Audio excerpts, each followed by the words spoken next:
Barra de Opinión presenta.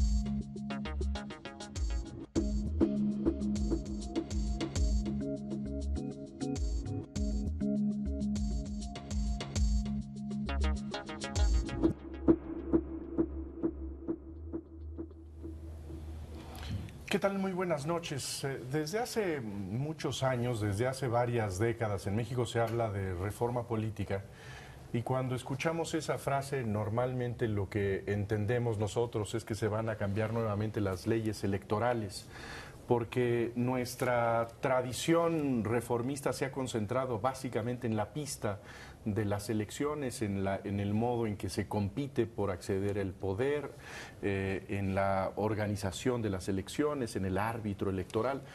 Pero recientemente en México ha habido un paquete de cambios a las instituciones políticas de México y nuevamente hemos usado la fórmula de reforma política para describir estos cambios. Se trata de una serie de modificaciones a la Constitución que han sido recibidos, digamos, con una especie digamos, que no han sido presentados por los partidos políticos como motivo de gran orgullo. Curiosamente, quienes han construido estas reformas han entrado recientemente en un debate para ver quién es el responsable de que la reforma a las instituciones democráticas no haya llegado al punto que debería haber llegado. Pero quizá antes de tratar de ubicar las responsabilidades por lo conseguido o por lo frustrado, valdría la pena tratar de ubicar en qué consisten estas modificaciones a las instituciones mexicanas, y creo que no hay mejor forma de conocer el contenido que escuchar la versión de tres de los arquitectos de estas reformas institucionales, a tres diputados al Congreso, que desde tres partidos políticos han contribuido a esta reforma. Tenemos el gusto de recibir entre nosotros a Carlos Alberto Pérez Cuevas, diputado del Partido Acción Nacional, a Felipe Solís Acero, diputado del PRI, y a Jaime Cárdenas, diputado del Partido del Trabajo. Creo que lo que sería importante es tratar de tener un cuadro sintético de qué fue lo que aprobó recientemente la Cámara de Diputados. Sí, lo puedo decir brevemente, Jesús. Vimos algunos temas, eran originalmente 11 temas. De esos 11 temas, pues se fueron descontando algunos. Pero la reforma política consiste en reconocer primero la candidatura independiente, ya si quieres en su momento discutiremos los detalles, el derecho o la facultad de iniciativa legislativa ciudadana, es decir, algo que no quedó, bueno, quedó y no quedó, la consulta ciudadana, vamos a ver en qué no quedó y en qué sí quedó. La reelección legislativa se discutió, pero no se aprobó, no quedó. Se discutió también el veto al presupuesto por parte del Ejecutivo, que se discutió, pero no quedó, al igual que la tácita reconducción presupuestal, que se discutió, pero no se aprobó. Lo que sí se aprobó fueron algunos mecanismos para la sustitución de presidente en caso de falta absoluta, un nuevo procedimiento para la toma de protesta del presidente, un método distinto para la designación de los titulares de los órganos reguladores de tres, COFETEL, Comisión Federal de Competencia y Comisión de Energía, y una reducción a la llamada cláusula de gobernabilidad de la Asamblea Legislativa del Distrito Federal, que ahora comentaremos en qué consistió, y facultades a los congresos locales y del Distrito Federal para legislar en materia de democracia participativa. En eso consistió la reforma política, son los temas. Yo quisiera aquí mencionar que da mucho gusto, bueno, a mí me da mucho gusto que por fin se haya entrado a la discusión, se haya llegado a un acuerdo sobre la ausencia absoluta del titular del Ejecutivo Federal, porque cuando uno revisa legislaciones comparadas, pues la verdad es que México tenía ahí una anomalía. No es que no existiera una reglamentación, es que existía una fórmula que es, digamos, en algún sentido irresponsable por los tiempos que lleva y por los pasos que da. Y la incertidumbre. Y la incertidumbre. En un mundo global, el no tener previsto ese paso, ese doloroso, es como ir a comprar un seguro de vida o una cosa así, es algo así como un terreno del cual no quiere uno hablar. Pero precisamente no tenerlo reglamentado es un incentivo para cualquiera que quiera hacer una maldad. Entonces, a mí me da mucho gusto. ¿Uno me lo explica a alguno de ustedes? ¿Cómo quedó? ¿En qué quedó Felipe? Sí, cómo no. A ver, efectivamente, la minuta del Senado traía 11 temas, de los cuales pasaron 7. 7 específicamente. No quisiera repetir lo que ya dijo Jaime, pero para efectos de ubicarnos. De los restantes 4 temas, 3 no pasaron, 4 no pasaron, uno de ellos ya lo explicaremos, con una mecánica que el PRI planteaba y que no pasó. Uno de los 7 temas que sí pasaron fue efectivamente establecer reglas para la sustitución automática del presidente en los casos de falta absoluta. Hoy en día, como sabemos, desde 1917 la Constitución establece un método que permite la elección de un presidente provisional si la falta absoluta ocurre en cualquier momento del periodo, pero si no está reunido el Congreso. Eso fue lo que pasó en 1928 a la muerte de Obregón, que ocurre, si no recuerdo mal, el 18 de julio de 1928, y entonces la Comisión Permanente designa a Emilio Portes Gil como presidente provisional.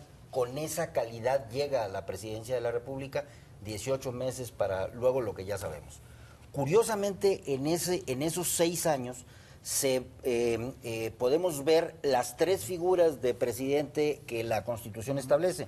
El presidente provisional, que lo fue Portes Gil, el presidente sustituto electo en elección extraordinaria, que lo fue Pascual Ortiz Rubio, y luego, como renuncia más o menos a los 2 años de mandato, hay un presidente sustituto designado por el Congreso de la Unión, que es Abelardo L. Rodríguez. Entonces, en ese periodo tuvimos las 4 figuras: el candidato triunfante, que no llegó a ser presidente constitucional, el presidente provisional, un presidente sustituto electo popularmente en elección extraordinaria y un presidente sustituto designado por el Congreso.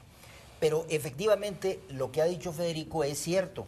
La mecánica que establecía, o que establece todavía, porque está vigente, la Constitución, es muy lenta, porque ocurrida la falta absoluta, bien sea en los primeros 2 años, en los últimos 4, el efecto es diferente.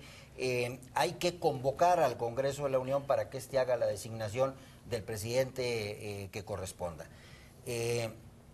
Lo que hace la minuta del Senado es eliminar la figura del presidente provisional, ya no permitir la intervención de la Comisión Permanente y establecer una fórmula de sustitución automática que hace recaer en el secretario de Gobernación. Lo cual, digamos, nos lleva a la consideración de que estamos dando lugar a la figura del vicepresidente.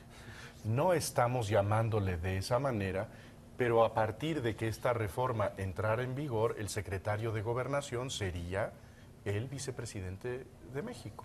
Con un matiz, porque el secretario de Gobernación, que efectivamente a la falta absoluta del presidente de la República asume la encargaduría del despacho, porque el texto ni siquiera le llama presidente provisional, es una suerte de encargado del despacho, lo será por unas horas, por unas semanas o cuando más por 60 días, porque le pusimos plazo al Congreso para que haga la designación. 60 días, plazo que por cierto no venía en la minuta del Senado. Finalmente quisiera decir que en la minuta del Senado venía una secuela: secretario de Gobernación, a falta de Hacienda, a falta de Relaciones Exteriores. Pero en comisiones quedó simplemente en el secretario de Gobernación, y en el Pleno, en una negociación ampliada que hicimos, le pusimos plazo a la designación en 60 días. Ahora, para seguir en este tema, que es un tema crucial, el de la sustitución del presidente, yo creo que es un avance importante el hecho de que tengamos nosotros ya un camino más claro en el caso de que desapareciera, que muriera el presidente de la República. No coloca en cuestionamiento el proceso de nombramiento de los colaboradores del presidente.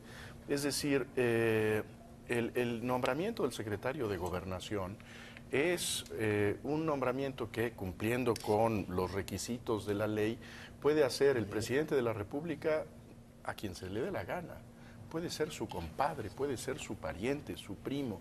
En este sentido me parece que esta norma que le encomienda al presidente, digamos, al secretario de Gobernación, el encargarse del Ejecutivo, aunque fuera por 60 días, nos hace preguntarnos sobre si el secretario de Gobernación puede cumplir con esa función simplemente por tener la confianza de un solo mexicano.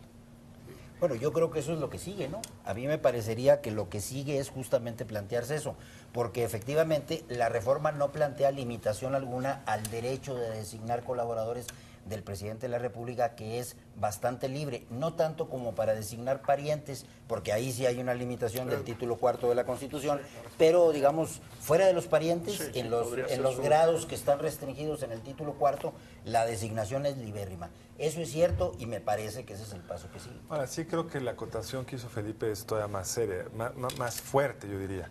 No es un vicepresidente.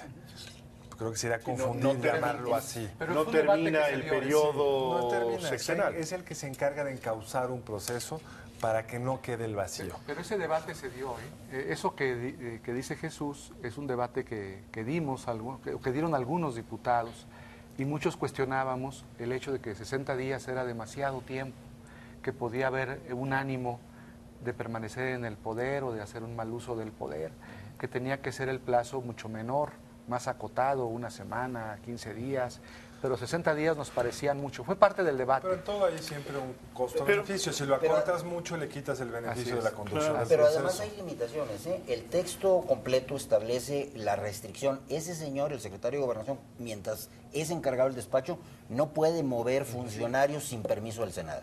Entonces, está amarrado, ¿eh? Y tiene que rendir un digamos, informe. esta sombra huertista que en tenemos. llamarle encargado de despacho. Sí.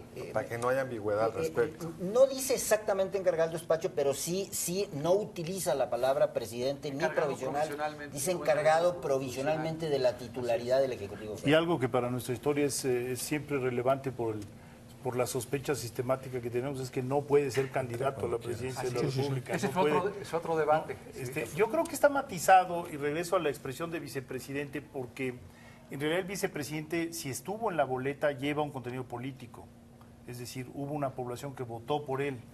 Esto me recuerda más a la figura colombiana del presidente, se llamaba presidente, no me acuerdo, que en realidad estaba en funciones, pero no acompañaba al presidente de la República. Cuya Entonces, única función era organizar la Exactamente. sucesión en caso de muerte del presidente. Y 60 días, bueno, puede sonar un periodo largo, pero pueden ser necesarios para que entonces ahora sí ya el legislativo tenga que llegar a un acuerdo. Que por cierto, Federico, a mí me pareció excesiva la limitación a que nunca más el secretario de Gobernación, que asume encargado del despacho, pueda volver a ser presidente de la República. A mí me parecía que lo correcto era impedirle que él pudiera ser designado por el Congreso.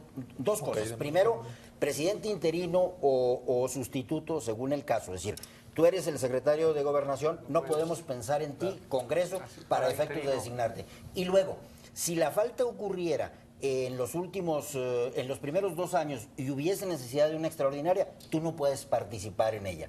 Pero me parece excesivo que un señor que está encargado unas horas o unas semanas o cuando más 60 días, nunca más en su vida pueda volver a ser. De hecho, venía así la minuta del Senado. En el Senado se modificó la redacción del artículo 83, que es el artículo que prohíbe la reelección del presidente. Entonces el Senado decía la minuta, se prohíbe la reelección para el presidente constitucional, el elegido en elecciones, el interino y el sustituto. Pero no decía nada del provisional. Porque ya no existe. Porque ya, decía Felipe, porque ya no existe. Pero entonces nosotros agregamos, insistimos y logramos, con el apoyo de todos los partidos, del PRI y del PAN, logramos que se dijera también, se prohíbe la reelección para el encargado provisional Pero los del diputados Ejecutivo. ponen cosas en la mesa, sanción, pero sin sanciones. Tendría que haber 3 consejeros más del IFE y no hay. ¿Qué pasa si a los 60 días no han nombrado el sustituto o el provisional el que resulta? Inclusive antes, Carlos, ¿eh? Bueno, ¿Qué el pasa? límite es 60. Pero ¿qué pasa si inclusive el secretario de Gobernación está en el supuesto del presidente? Digo, porque podría parecer muy casuístico, pero que falten los dos Bueno, en el pero momento. ese, digamos, es otro problema. Claro. Pero el Ese ya problema es una primero falta que a de mí me parece es ponen un límite y no se ponen de acuerdo, porque esto pasa porque se pongan de acuerdo, igual que en el IFE. ¿Qué pasa si no se ponen de Ha, acuerdo? ha habido casos, ¿verdad? Ha habido casos. Pues no hay sanción, no hay sanción. Y esto habla Ahí de que quedó una segunda laguna, es. una lagunita. Ahora, una lagunita, Una pero lo que laguna, dice una Carlos también también es tiene sentido y yo creo que nos llevaría al próximo paso, que son los protocolos que tiene cualquier república que se considere seria. O sea, no es posible que ande viajando en el mismo avión o en el mismo helicóptero el presidente de la República, el secretario de Gobernación, el presidente de la Suprema Corte, el secretario de la Defensa, el presidente del Senado. Digo, como era costumbre y todavía se sigue Pero no aplicando. solo Eso es viajando, una en un mismo lugar al mismo irresponsable. tiempo, porque no Bueno. solo pasan accidentes viajando en un México Yo complicado. puse el caso del protocolo de viaje porque es de los más elementales, ¿no? Que era quizá Más elemental. la lógica de la minuta, al contemplar que hubiese otros secretarios de Estado en un orden de prelación. El PAN, inclusive, en el debate lo que propusimos era que tomáramos en consideración ese orden de prelación de la ley orgánica federal, para evitar cuál tenía más peso que otro, pero parece de veras un hecho casuístico y que no pudiese suceder, pero estamos expuestos a todo. Y ya que estamos en esos temas, lo que tampoco está reglamentado es la sustitución de los consejeros, perdón, de los magistrados del Tribunal Electoral del Poder Judicial de la Federación. Es decir, si van los 5, 4 o 3 y ocurre un accidente, ¿Qué pasa? la calificación presidencial queda coja. Así es. Digo nada más, ya que estamos en asuntos tendrían que céntricos. designarse inmediatamente. Ahora, pero yo creo que sí vale la pena subrayar, como decías Federico al principio, que sí teníamos nosotros una receta para que en presencia de una desgracia de ese tipo, el país cayera en periodos que podrían ser muy largos, de enorme incertidumbre, de terrible volatilidad, y yo creo que sí es una reforma que le da certidumbre al país, que creo que sí construye instituciones más sólidas y que no dejaría a la presidencia vacía por largos periodos de tiempo. Yo creo que Le en podemos ese hacer sentido muchas- sí es una reforma que merece un elogio, ¿no? Muchas observaciones y afinarle, no sé cuántos, pero es una buena noticia. Pero la mala noticia es que tenemos que ir a hacer un corte. Vamos a un corte y ahora regresamos a seguir platicando sobre este paquete de reformas constitucionales que modifican la vida política de los mexicanos. Vamos a un corte y regresamos. Vamos a estar unos 10 programas.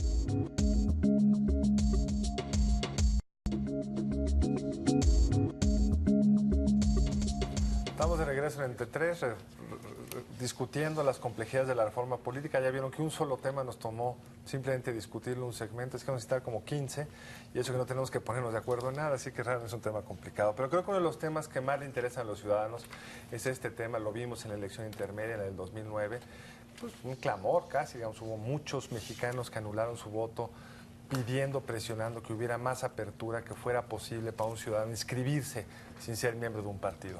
Y estas son las reformas que también se dieron, con sus matices, con sus controles, hay que decirlo, no para la elección del 12, hay que subrayar eso, sino será hasta la del 15. Pues no sé quién de ustedes nos quisiera decir cómo quedó y cuáles son, digamos, los espacios que se abrieron y con qué restricciones, Carlos.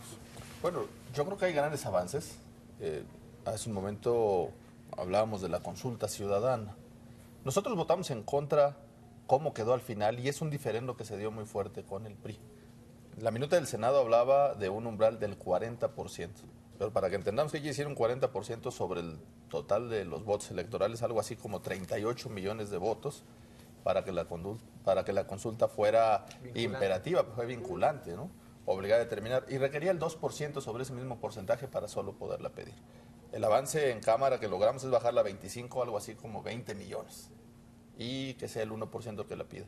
Ya haciendo el análisis final en el Pleno, la verdad es que sentimos que estaba como enmascarado el tema. Juntar 20 millones de avales para que permitan que esto sea vinculante es un tema súper complicado. Ernesto Zedillo ha sido, si no mal recuerdo, el presidente más votado en la historia de México. 9 millones de votos en una elección constitucional. De tal manera que nosotros sustentamos en ese sentido un voto que el PRI ha dicho que es un error, no ha sido un error.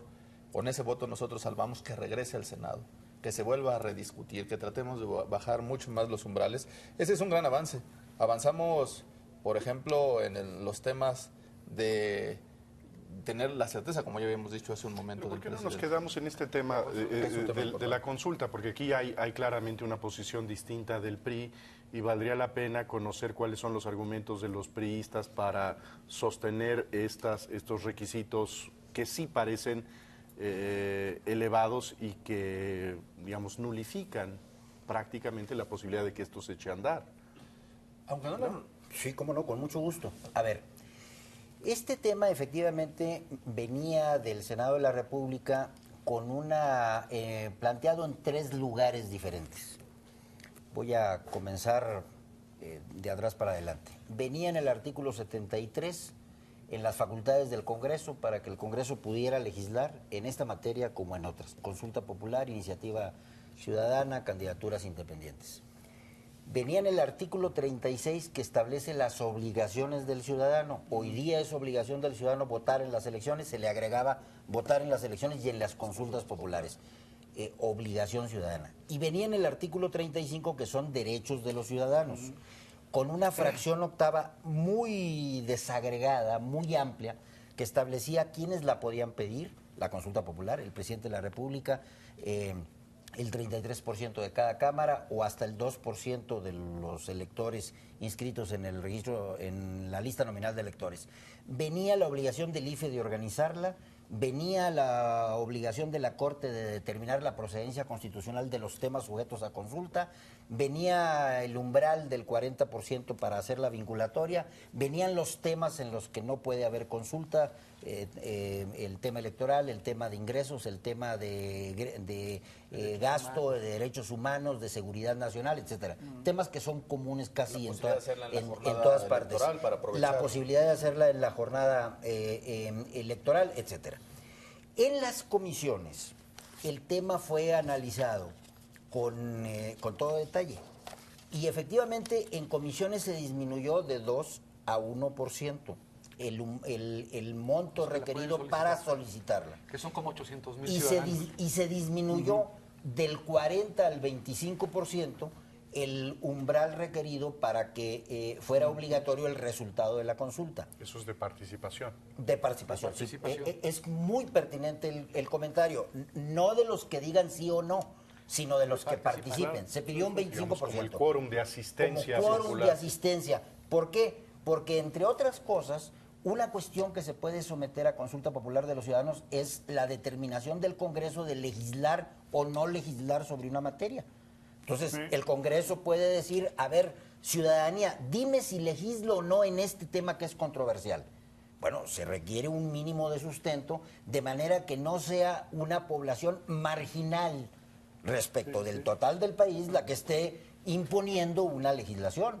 Por eso tiene sentido un mínimo de participación. Excesivo, ¿no? Nada más termino. Por eso tiene sentido un mínimo de participación. Pero miren, yo tengo aquí la versión estenográfica de la parte conducente de las reuniones de Comisiones Unidas de Gobernación y de Puntos Constitucionales, que se celebró el 12 de octubre de 2011. Aquí está la parte conducente. Y aquí está el voto sobre el 25%, la disminución del 40 al 25%. Y aquí está la forma en la que fue votada. Se votó por 57 votos a favor, ningún voto en contra y una abstención. Que fue la mía. Usted, que fue efectivamente la de Jaime Cárdenas. Jaime se abstuvo con ese argumento.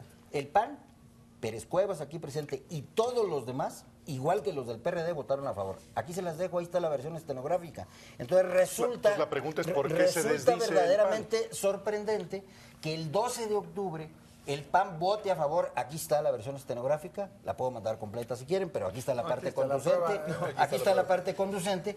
Y si eso ocurre el 12 de octubre y el viernes pasado, les doy mi lectura. el viernes pasado, tú dices el PAN lo que piensas. permíteme contestar. vota en contra. Sí. ¿Por qué el PAN vota así? Y el PRI se ha empeñado en decir que ha sido un error y que en el Pleno de pronto Porque incluso es una cambiamos. contradicción. Bueno, lo que habría que primero decir es que este es un proceso legislativo y tiene diversas etapas.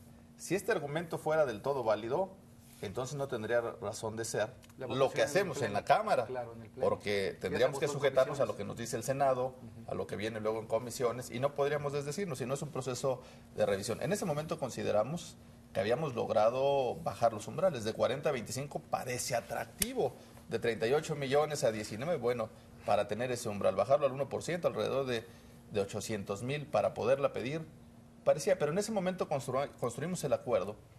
De una vez que graficamos en el Senado la posibilidad de que la Cámara tenía disposición de bajar el umbral, explorábamos un umbral mayor.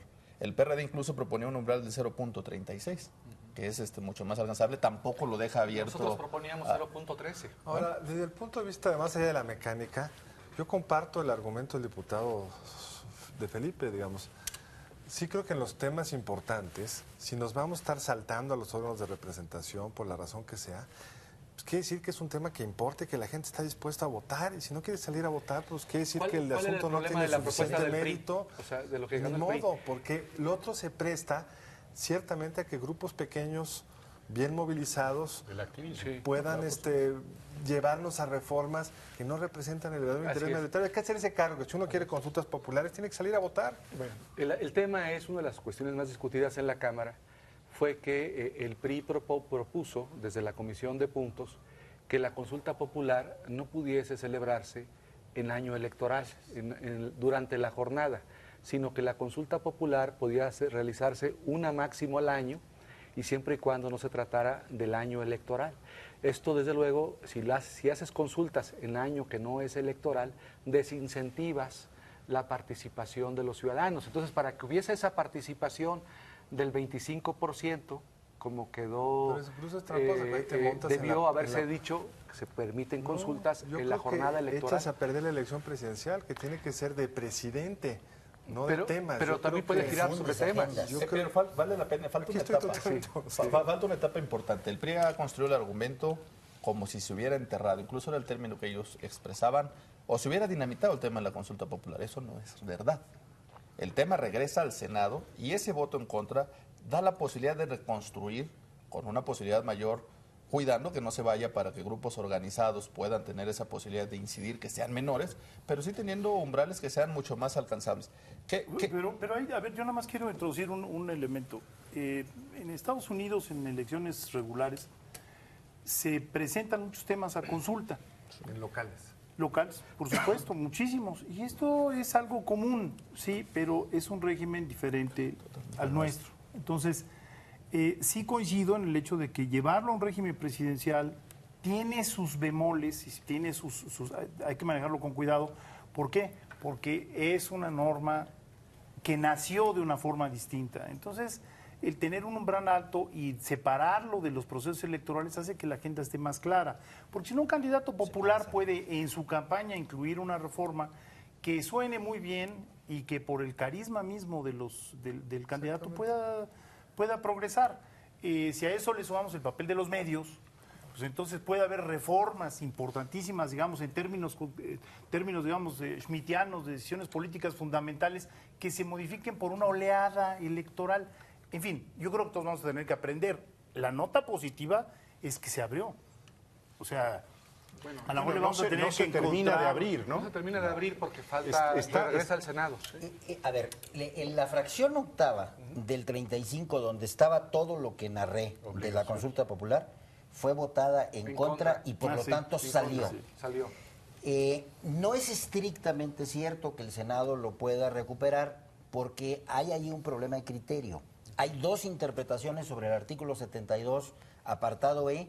Hoy tuve oportunidad de conversar con algunos senadores y me decían que probablemente utilicen, en todo caso de que decidan insistir en la consulta popular, el procedimiento de abrir un nuevo proceso legislativo con una nueva iniciativa, para no correr riesgos. Sí, aunque sin embargo, Felipe, Queda perdón que te salvado el interrumpa, tema está en salvado el dictamen, tema en la consulta que fue porque el voto está, positivo en porque el está siguiente en el artículo. 36 Pero como obligación vinculada a ley, y está ¿no? en el 73 Pero es el como peor, facultad del Jaime, Congreso. Jaime, es el Lo peor, sé, es el lo peor sé. de los Sé mundos. que no voy a interrumpir en la parte técnica porque creo que el público le... Por Sí, lo ya menos ahorita, por yo pregunté una cosa muy concreta y el diputado fue por otro lado, Carlos, que es cómo quedó la otra iniciativa que la gente quería, porque había exactamente las candidaturas independientes. No son en el 2012, serán a partir del 15. ¿Con qué criterios, restricciones, condiciones, etcétera?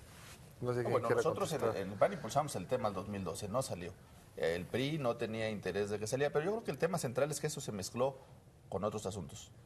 Reelección, que No, modificó... Perdón que te interrumpa, ¿por qué no nos cuentan más? ¿Qué sí salió? Lo de la candidatura independiente, ahí el PAN nos apoyó, apoyó a la izquierda. Ahí nosotros decíamos sí a la candidatura independiente, pero con financiamiento público, con tiempos para los candidatos en radio y televisión, tiempos del Estado, y establecíamos un pequeño umbral por distrito, por estado, de firmas, para que se apoyara al candidato independiente.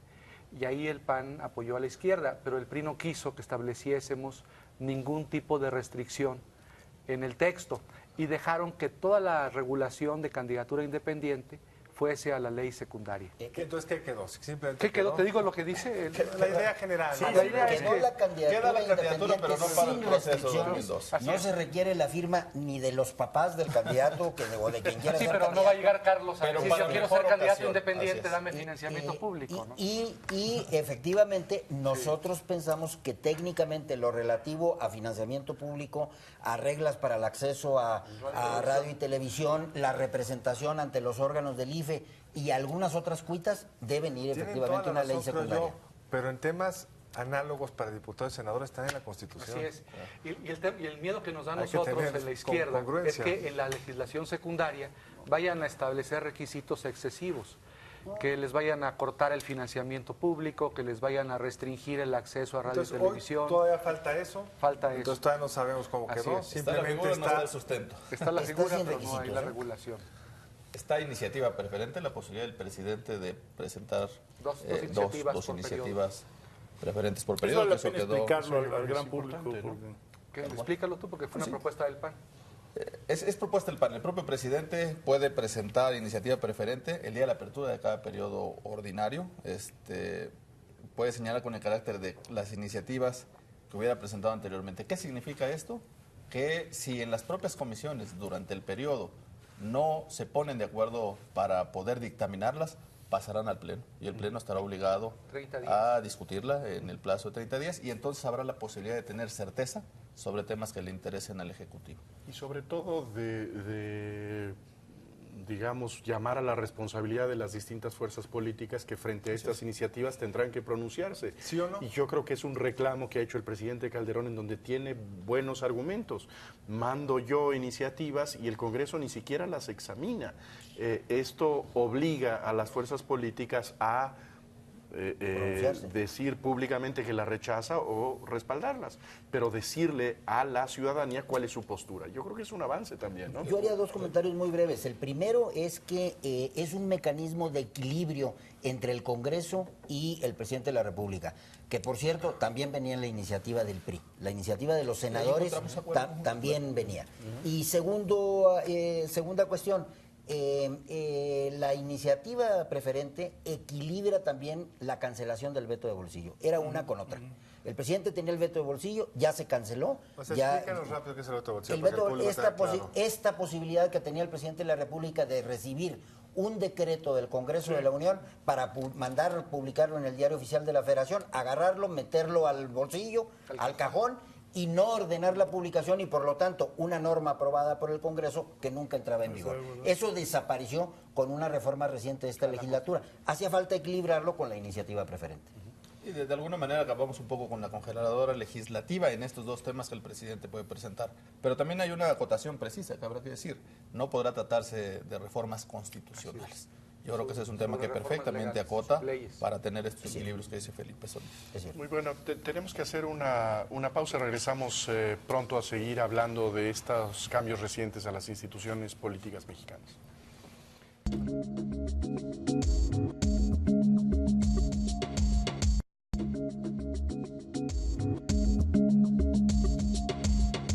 Bueno, mientras usted se informaba de una serie de productos y estaba ansioso por regresar a este tercer bloque, aquí en la mesa se estaban agarrando porque ya querían hablar de un tema que es apasionante y que es de alguna manera una situación anómala, creo yo, del sistema político mexicano, que es precisamente que no exista la posibilidad de que usted reelija a sus legisladores. ¿Existen dos países? Ustedes me corregirán en América Latina, México y saber, México y Costa Rica, ¿no? ¿Qué quiere decir esto? Que de alguna manera ese derecho que tiene usted de calificar de manera positiva o negativa a su legislador queda fuera. ¿Qué quiere decir esto? Que también las dirigencias partidarias cobran más poder porque pueden de alguna manera postular y deben postular a una serie de candidatos que no necesariamente han demostrado su capacidad de legislar. Es una reforma muy importante que sin embargo no cruzó, no pasó por este nuevo debate del legislativo. Y Carmen Cárdenas quería abrir hostilidades. Yo creo que buena parte de muchos temas que no salieron en esta reforma política se debió a la actitud de los partidos en torno a la reelección, ¿no? De parte del PAN, pues había todo el apoyo a favor de la reelección. Una parte de la izquierda también apoyaba la reelección. Hay que decir que no toda la izquierda. Este es un tema que divide a la izquierda mucho.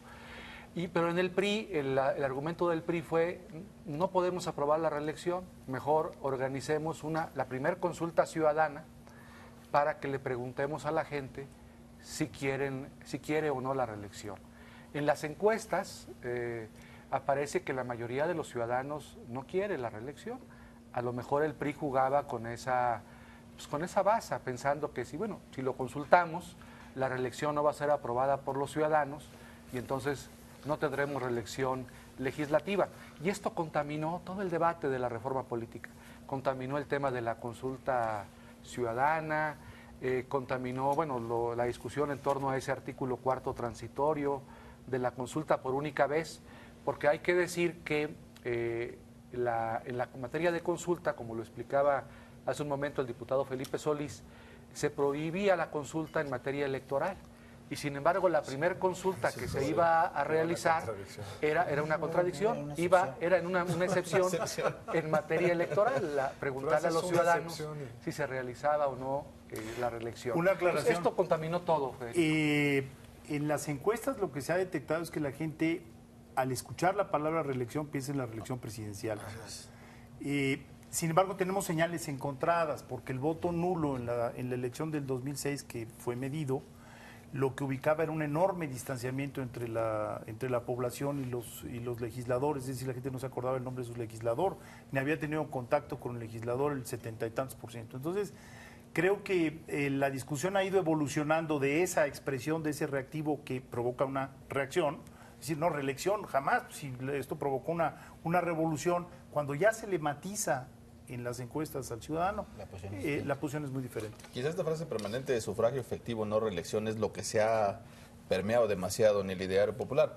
Porque cuando se presenta tal cual que significa, y a lo mejor en palabras llanas es reelige, es decir, decides si te quedas porque cumpliste tu trabajo, lo hiciste bien, o te despido y te vas, como sucede en cualquier función o en cualquier cargo. Creo que en el caso de los legisladores y alcaldes ha sido como una clase aparte, que pues no rinde cuentas, no participa en comisiones, no legisla, no trabaja y no tiene ninguna sanción.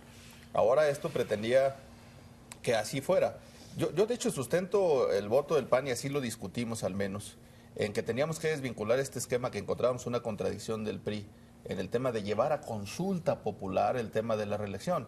Si solo Costa Rica y México son los dos países que carecen de este instrumento, que ya se puede hoy discutir como un derecho ciudadano, como tu posibilidad de decidir te quedas o te vas, bajo ese parámetro entonces nosotros decidimos votar en contra del artículo 4º transitorio, porque lo que no se quiso llevar a la Constitución se pretendía llevar a un transitorio, lo cual tampoco tenía desde nuestro punto de vista ningún sustento. Pero más allá de eso, lo que nosotros observamos es que una parte del PRI sí acompañaba el tema de la reelección, y fueron los senadores del PRI con una visión de transformación, con una visión de desarrollo. Así venía la minuta del Senado. De pronto lo que ya no encontramos sustento fue por qué en la Cámara no se quiso esa posibilidad de reelegir, cuando prácticamente esa minuta al menos venía por unanimidad de todas las fuerzas políticas. Y ahí quizá el cuestionamiento más serio tendría que ver con la falta de argumentos que ofrece el PRI, que se opone a la reelección, en donde digamos, la escapatoria de la consulta parece una fórmula para que el PRI esquive el argumento, que yo creo que es uno de los asuntos fundamentales de los partidos en el Parlamento, ofrecer razones. Y sí, en el Senado de la República hay razones de los priistas para decir profesionalicemos el Congreso, démosle al ciudadano el voto completo para votar y después examinar qué sucedió con mi voto. En la Cámara de Diputados lo que existe dentro del PRI es: no decidiré yo, que decida la gente, digamos, escapando de una obligación básica de los partidos, que es razonar. Y en una actitud de excepción, no solo constitucional, sino histórica. No es que siempre en los temas difíciles le piden a los ciudadanos qué opinan. Entonces sí me parece un tema, ¿cuáles son las razones de fondo? A ver, Hago varios comentarios. Primero, efectivamente este tema venía en la minuta del Senado, como venía aprobado por el PAN por unanimidad en el Senado de la República, la consulta popular que ustedes echaron abajo en la Cámara de Diputados. Entonces no imputen a los demás sus propias conductas. Segundo, el tema es un tema, yo creo que lo definió muy bien Federico y yo me quedo con esa explicación que él ha dado, respecto del cual hay hoy día diferentes posturas de la sociedad. Yo conozco encuestas en donde se ha tocado el tema de manera marginal, no conozco ninguna en donde se haya ido en la encuesta exclusivamente a preguntar eso. Es una pregunta que se suele agregar a otro paquete. Y yo conozco respuestas en donde la mayoría, cerrado por cierto, contesta que no, y en otras donde está a mitad y mitad. Esa situación se refleja en el PRI, dentro del PRI. Yo en lo personal estoy en favor de una reelección inmediata de legisladores acotada, como venía del Senado. No la fórmula americana de ad infinitum, sino la acotada. Yo en lo personal. Pero hay muchos, y como yo, muchos compañeros diputados. Pero hay también muchos compañeros diputados que están en contra y ven en el fenómeno riesgos. Ven riesgos de intervención indeseable del narcotráfico, ven riesgos de intervención indeseable de factores de poder económico, etcétera. Pero eso es un riesgo para las elecciones en general. Es probable, Carlos... No veo la diferencia entre reelección y no. Es probable, Carlos, y probablemente te lo puedan explicar quienes sostienen esa postura, que no es mi caso. Pero, ¿qué fue lo que ocurrió?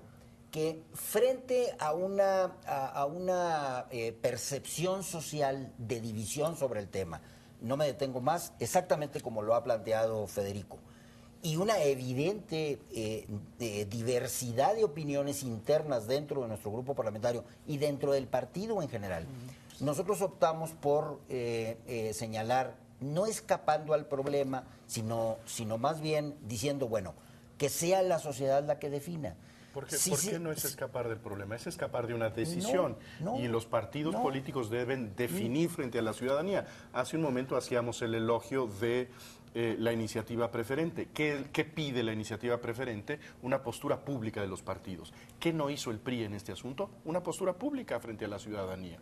Me parece un acto de incongruencia frente a este deber de tener una postura. Sobre todo si estuvieran acostumbrados a siempre que hay dudas en el partido, en la sociedad, lo mandan a consulta popular. Pero en la historia del PRI no había pasado una decisión como esa. Porque no existía, no, la consulta popular todavía no existe. La consulta popular la íbamos a poner ahora, la echó abajo el paño. La iban a poner ahora para todos los temas menos para estos. Exactamente. Que hay cierta tensión ahí. Establecimos aquí una excepción que el propio Jaime Cárdenas en tribuna, que ahora dice que no se puede, pero que en tribuna defendió la excepción establecida en el artículo 4 transitorio, nos explicó con todo detalle cómo hay innumerables casos de reformas constitucionales en donde una norma que establece un procedimiento puede establecer una excepción por única vez. De manera que tuvimos un debate sobre la naturaleza de manera que contradicción constitucional o jurídica sobre el particular no existía. Yo no admito que nosotros o estemos eludiendo tomar una responsabilidad en relación con el tema de la reelección. Lo dijimos con toda claridad. Dentro de nosotros hay división sobre el particular, hay diversidad de opiniones sobre el particular y nosotros, frente a una situación de la sociedad en igualdad de condiciones de división, preferimos ir a una consulta y dijimos, nosotros admitiremos lo que la consulta diga. Sí. Amañado y demás. ¿La ibas a organizar tú? Déjame dar un argumento. No, por supuesto que no, pero pretender que bajo el contexto de cómo se entiende la reelección salga un universo tan grande a decir si la acepta o no, bueno, es un poco complicado. Pero decía Jesús hace un rato, estamos obligados a dar argumentos. Y justo yo voy a dar un argumento de por qué ustedes sí tienen una contradicción, votando los senadores a favor de la reelección y votando los diputados en contra. Y en el caso lo que nosotros logramos, acordado incluso con el PRD, de por qué votar en ese momento en contra de la consulta ciudadana, justo para salvar un acto de incongruencia. Si nosotros hubiéramos votado a favor de la consulta ciudadana, hubiéramos estado obligados a votar a favor del cuarto transitorio que te daba la pauta para organizar la reelección mediante una consulta ciudadana. Con las 2/3 partes, como se había construido esto, no había más que hacer, más que obligarnos. Al momento de votar en contra, a lo mejor queda inacabado el proceso, pero queda nuevamente en manos de los senadores y quizá de los diputados cuando regrese para reconstruirla. Pero hubiera sido verdaderamente, nos hubiéramos dejado fuera el tema totalmente de consulta ciudadana, obligándola a hacerla y luego el transitorio obligado a llevar a consulta popular el tema de reelección. En el fondo, digamos, hay una discusión velada, pero que tenemos que dar, y es la de que estamos acostumbrados al voto monolítico, ¿no? Decir, bueno, todo un partido tiene que estar a favor, y pues no, en una sociedad democrática, pues con frecuencia lo estamos viendo al interior del PRD, en muchos temas al interior del Partido de Acción Nacional y al interior del PRI. Y esperábamos a lo mejor por un acto reflejo, decir, no, ya pasó la minuta del Senado, ya está en la Cámara de Diputados y ahora en bloque van a votar, que sí, nada más que resulta que el grupo parlamentario del PRI en la Cámara de Diputados es mucho más amplio, mucho más diverso, por razones nada más numéricas, ya no entro en otras cuestiones. Es quizá un México menos ideológico y menos disciplinado a las cúpulas partidarias y eso nos desconcierta. Yo estoy a favor de la reelección, quiero decir, francamente me desilusionó mucho y desde hace años venimos peleando por eso. Pero entiendo y sé que hay grupos al interior del PRI que que ven la fórmula para que aparezcan nuevos cacicazgos y hay todavía... Los partidos procesan eso de dos formas, ¿no, Federico? En las sociedades democráticas. Una es, dejan que voten a conciencia. Se puede.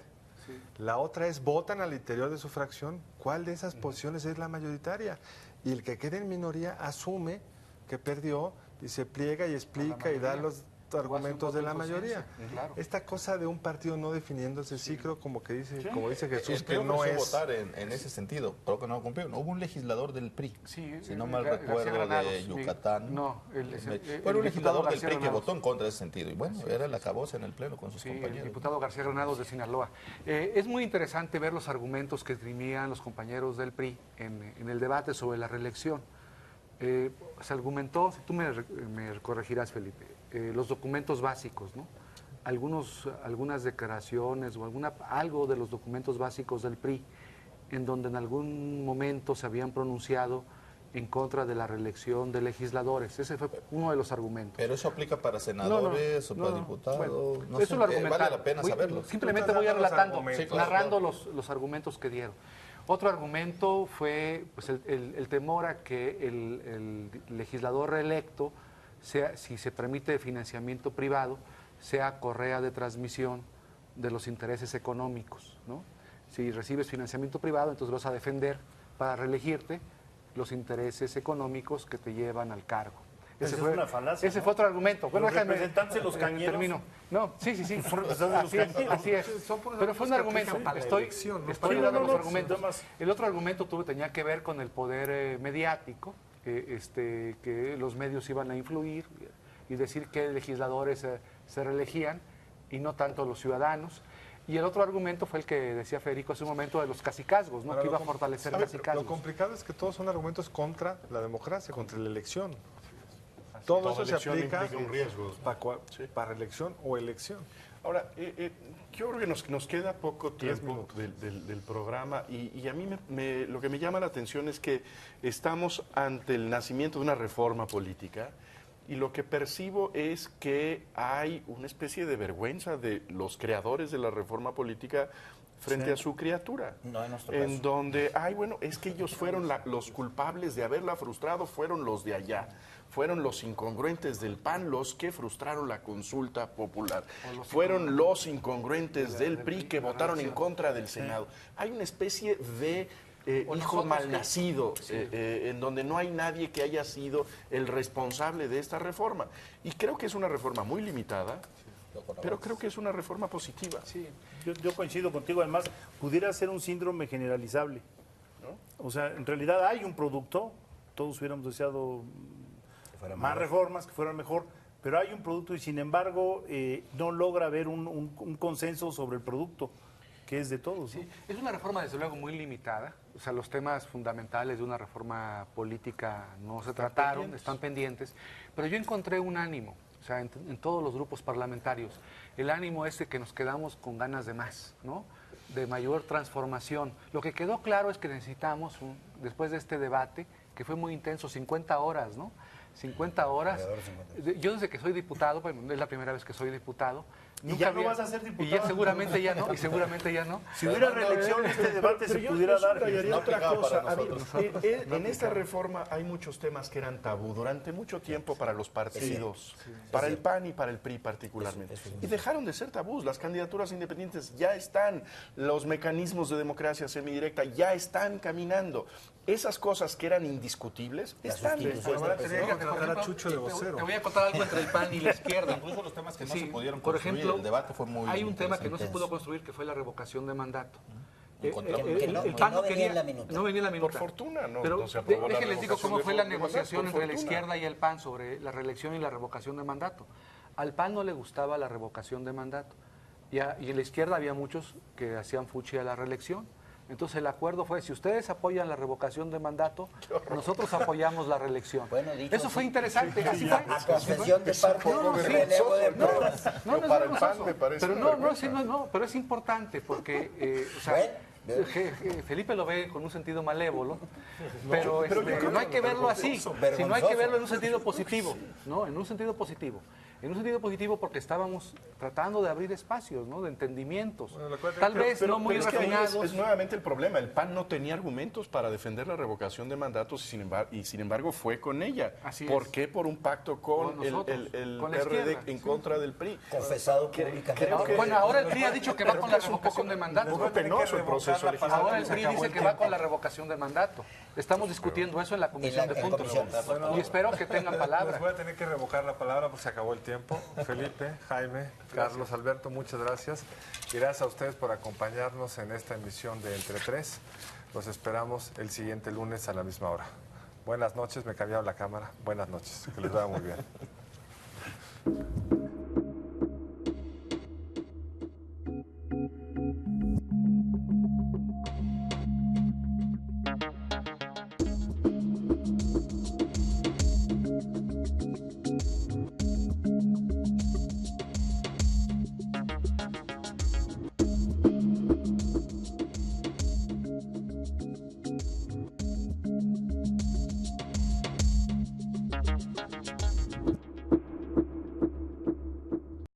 Barra de Opinión presentó.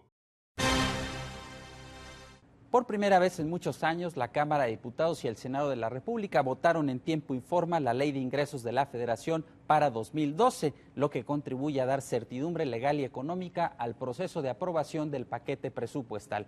Para el próximo ejercicio fiscal se prevé obtener un total de 3.7 billones de pesos por concepto de ingresos presupuestarios en un escenario de debilidad económica. Ahora la pelota vuelve a estar en la cancha de la Cámara de Diputados, que tiene de plazo hasta el 15 de noviembre para aprobar el presupuesto de egresos de la Federación bajo criterios de disciplina y responsabilidad en el ejercicio del gasto público. Ambas cámaras del Congreso de la Unión aprobaron un déficit en las finanzas públicas de 0.4% del PIB, monto que, si bien es superior al de 0.2% del PIB propuesto por el Ejecutivo, está en línea con la meta de restablecer gradualmente el equilibrio fiscal. Independientemente de que 2012 será un año electoral, preservar la disciplina en las finanzas públicas contribuirá a evitar problemas fiscales como los que hoy padecen muchas economías avanzadas y que las ha colocado al borde de la quiebra.